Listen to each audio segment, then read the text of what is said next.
छंद अनुष्टुप। लक्षण। श्लोके षष्ठं गुरु ज्ञेयं सर्वत्र लघु पंचमं द्विचतुष्पादयोर्ह्रस्वं सप्तमं दीर्घमन्ययोः। श्लोके अर्थात अनुष्टुप छंद में,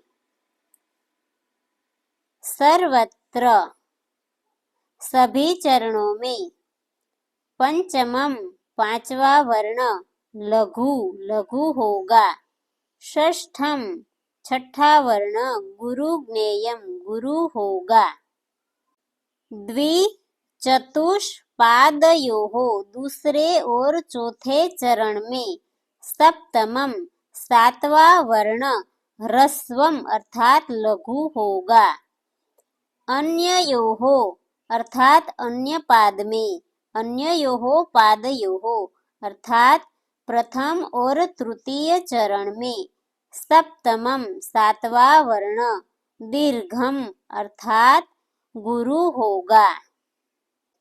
जिस श्लोक में चारों चरणों में पांचवा वर्ण लघु, छठा वर्ण गुरु, दूसरे और चौथे चरण में सातवां वर्ण लघु अर्थात ह्रस्व और प्रथम और तीसरे चरण में सातवां वर्ण गुरु होगा, उसे हम अनुष्टुप छंद कहेंगे। यहाँ सिर्फ पांचवें, छठे और सातवें वर्ण का स्वरूप निश्चित है, बाकी वर्णों में लघु गुरु वर्ण स्वरूप निश्चित नहीं है, अर्थात यह एक विषमवृत्त छंद है, किंतु निरूपण की सुविधा के लिए इसे समवृत्त छंदों में समाविष्ट किया गया है। इस प्रकार इस छंद में प्रत्येक पाद में अक्षरों की संख्या 8 है और गण रचना चौथे वर्ण के बाद प्रथम और तृतीय पाद में यगण, दूसरे और चौथे चरण में झगण होता है। उदाहरण। कराग्रे वसते लक्ष्मी, करमूले सरस्वती, करमध्ये तु गोविंद, प्रभाते करदर्शनम। लक्षण में हमने देखा सर्वत्र लघु पंचमम। श्लोक में सर्वत्र पांचवा वर्ण लघु होगा, यहाँ पर पांचवा वर्ण लघु है।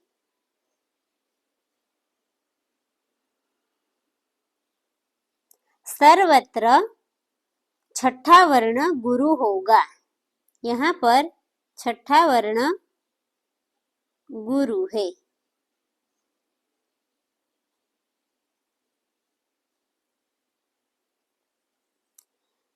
दूसरे और चौथे चरण में सातवां वर्ण लघु होगा, यहाँ पर सातवां वर्ण दूसरे और चौथे चरण में लघु है और प्रथम और तृतीय चरण में सातवां वर्ण गुरु होगा, यहाँ पर सातवां वर्ण प्रथम और तृतीय चरण में सातवां वर्ण गुरु है। इस प्रकार यह श्लोक अनुष्टुप छंद का उदाहरण बनता है। विशेष। यह एक विषमवृत्त छंद है, किंतु निरूपण की सरलता के लिए इसे समवृत्त माना जाता है। संस्कृत साहित्य में यह छंद ज्यादा प्रयुक्त हुआ है। रामायण, महाभारत, पुराण और नाटक तथा महाकाव्यों में भी इसका अधिकतर प्रयोग हुआ है।